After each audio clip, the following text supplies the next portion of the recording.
അവിടുത്തെ പുത്രനായ യേശുവിൻ്റെ രക്തം എല്ലാ പാപങ്ങളിൽ നിന്നും നമ്മെ ശുദ്ധീകരിക്കും. അപ്പോൾ ഇവിടെ ശുദ്ധീകരിക്കും എന്ന് പറയുമ്പോൾ ഇവിടെ യഥാർത്ഥത്തിൽ ഉദ്ദേശിക്കുന്ന വാക്ക് കഴുകും എന്നാണ്.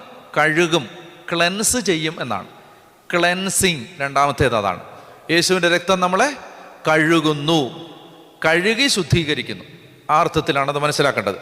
യേശുവിൻ്റെ രക്തം നമ്മെ കഴുകി ശുദ്ധീകരിക്കുന്നു. ആ വാക്യം ഉറക്കെ വായിക്കാമോ? അവിടുത്തെ പുത്രനായ യേശുവിൻ്റെ രക്തം എല്ലാ പാപങ്ങളിൽ നിന്ന് നമ്മെ ശുദ്ധീകരിക്കുന്നു.